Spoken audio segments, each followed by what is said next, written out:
After 10 years of war at Troy, Odysseus thought the hardest part was over. He was wrong. The gods had other plans, and the monsters were waiting. This is the story of a hero journey home, through waters ruled by creatures that devoured ships whole, and songs that promised death disguised as paradise. Welcome to the deadliest voyage in ancient mythology. This is the Odyssey.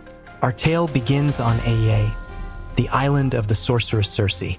For 1 year, Odysseus and his men had stayed, enchanted by her hospitality.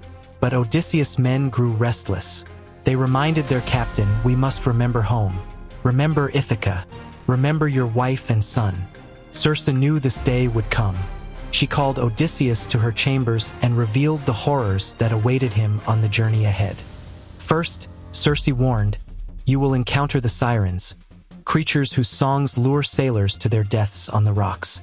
Then comes your greatest test, the narrow strait between Scylla, the six-headed monster, and Charybdis, the whirlpool that swallows entire ships." At dawn, Odysseus' ship departed. The crew rowed with renewed purpose, but anxiety hung in the salt air. As they sailed, Odysseus gathered his men. He told them of Circe's warnings and the plan that might save their lives. "We will face the Sirens first," Odysseus declared. "Circe has given us beeswax to seal your ears. You will hear nothing." "But I must hear their song," Odysseus continued. "I must know what they offer. Bind me to the mast, and no matter how I beg, do not release me." The crew sealed their ears with wax. They bound Odysseus tightly to the mast with rope after rope.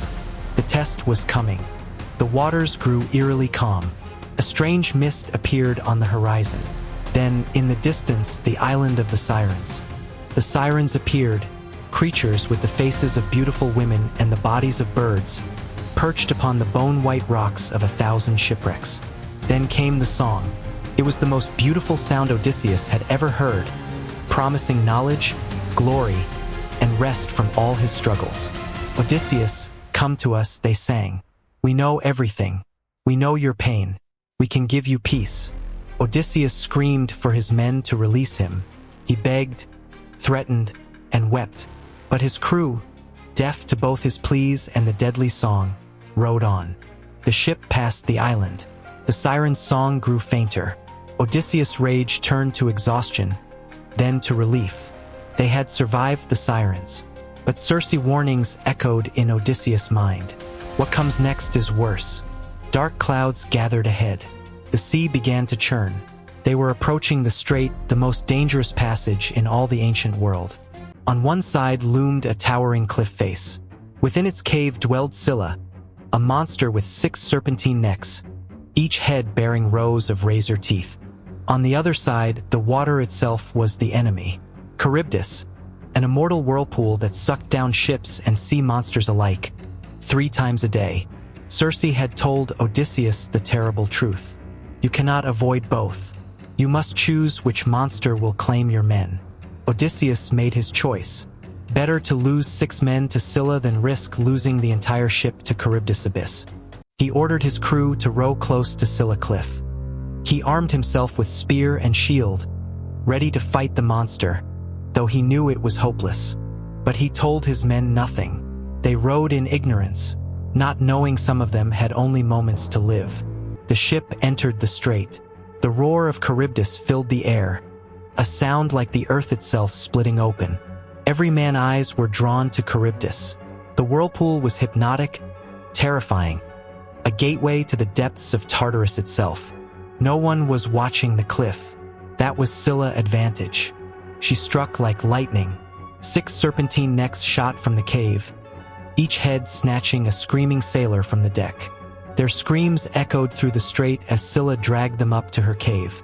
Odysseus could only watch, his spear useless against a monster of divine origin. The remaining crew rowed with panic-fueled strength. Behind them, Charybdis sucked in the sea, preparing to expel it in a killing wave. A massive wave erupted from Charybdis, propelling the ship forward like a leaf in a storm. They were through, but at a terrible cost. As the strait fell behind them, Odysseus looked at the faces of his remaining men. Guilt, grief, and horror were etched into every weathered face. 6 empty places on the rowing benches. 6 men who had survived Troy, only to be devoured by a monster. 6 brothers lost to the sea. That night, as the ship drifted on calmer seas, no one spoke. The survivors simply stared at the stars, each man alone with his grief. Odysseus stood at the stern, watching the stars. He thought of his wife Penelope, his son Telemachus, his home in Ithaca, so close yet still so far. The monsters had taken their toll. But the gods were not finished testing the hero of Troy. More trials awaited.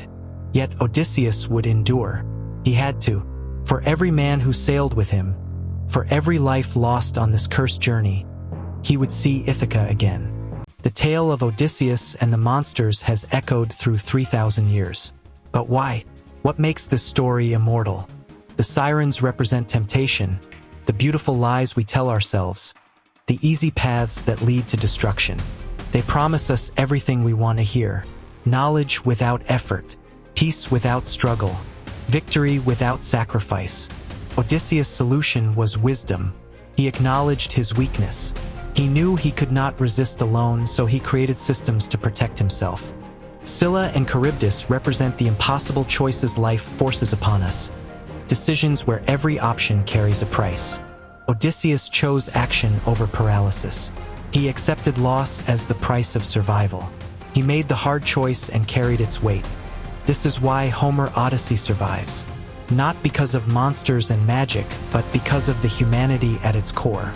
3,000 years later, we still face our own sirens. We navigate our own straits between impossible choices. We search for home. And like Odysseus, we learn that the journey home is never just about the destination. It is about who we become along the way. This is the power of myth. This is the Odyssey. And somewhere in its ancient verses, there is a piece of your story too.